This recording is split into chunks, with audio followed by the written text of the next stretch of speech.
name is Kevin Rooney. I'm with the Korean Car Blog, and your name is? My name is Eugene Santos. I'm the Hispanic Marketing Manager for Kia Motors. Perfect. So I know today that we are looking at these new Soul models. They haven't been revealed here yet, but I do have a couple of questions. Sure. So the first one is, can you describe the process Kia goes through to develop a new generation of such an iconic vehicle as the Soul? That is a great question. So this is the third generation Kia Soul.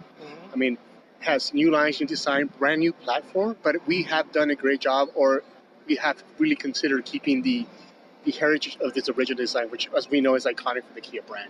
So it does go to a process where we are able to talk with our, I don't want to call them consumers, I want to call them Kia Soul fans, because that's really what that segment is. And so we take a painstakingly process to understand what are the features that our consumers like about the vehicles, what is the iconic kind of mini boxy frame of it, and some of the interior and exterior design. Then as we look at how to make the vehicle more futuristic, aerodynamic, and what the consumer needs nowadays, and then be able to mesh those together. Does that make sense? Because we really don't want to mess with the iconic branding abilities, which is the Kia Soul.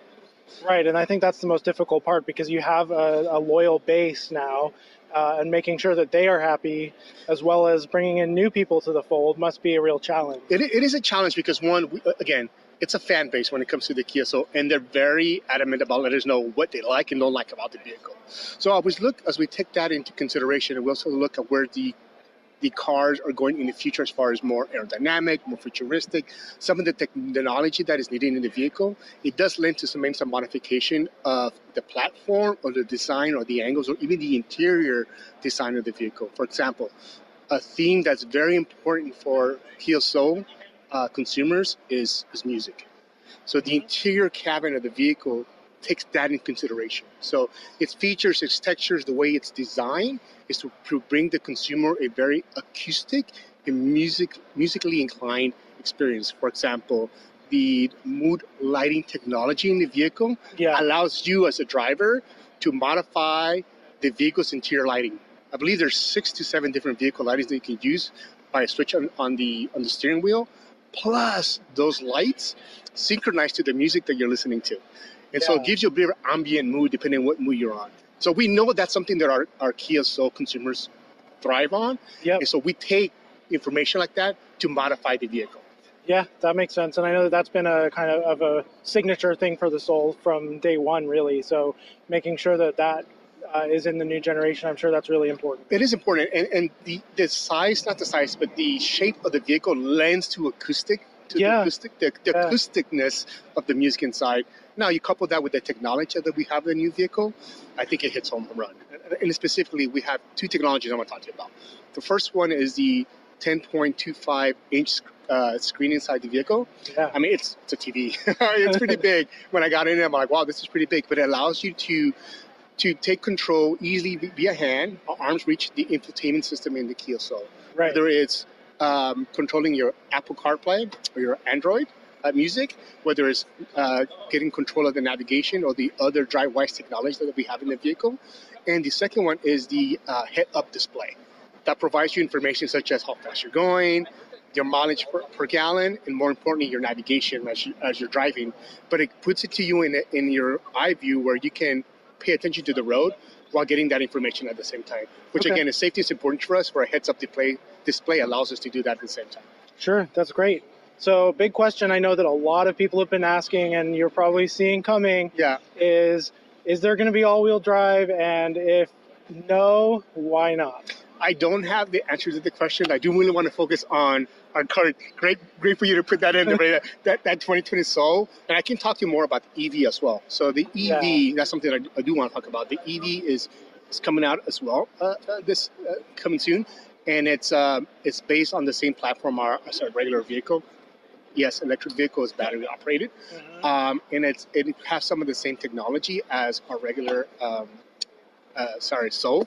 And its performance gives you, I believe, a 201 horsepower, which is very zippy for a car of that size and that length. Yeah, definitely. Okay, so we don't get to know if it has all-wheel drive yet. I don't. I know. I wish I could tell you. I know there is a GT level for the 2020. Okay. So there's 6 different trim models that are coming for our 20 Soul because we know that our consumer base, they might be more of a sporty type of person, so they want a car with more zip on it.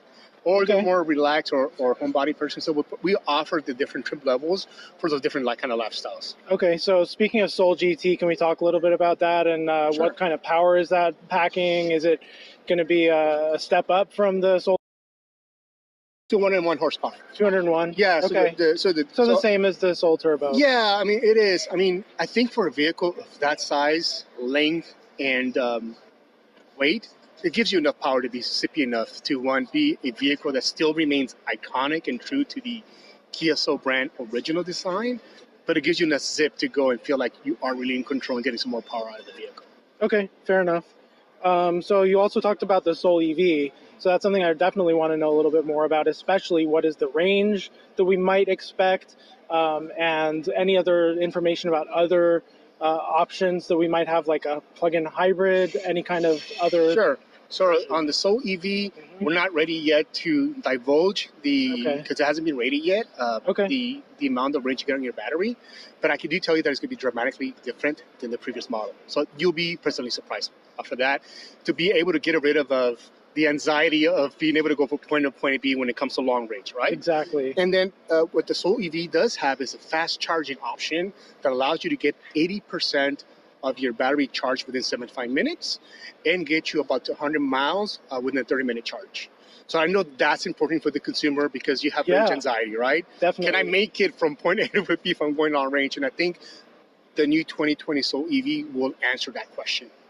So that'll be actually officially released, just so you know, in a few days. Okay. And in terms of having like the Soul EV and the Nero EV, I know they're very similarly sized vehicles, sort of in the same segment. Can you explain the differences between those two and why you chose to go with both? It's really what it's about is providing options to our consumer, right? So again, the fan base of the Soul is very particular, and that's where they want to stay. Now, whether they want to divulge or go up to a Nero or a crossover SUV, that's up to them. But we, as a company, do want to offer a wide variety of range when it comes to electric vehicles, and the Nero just makes sense. It just made sense for us. It's a little bigger, a little more spacious. Whether a crossover SUV is what personally fits within your lifestyle, then you have that option. Sure.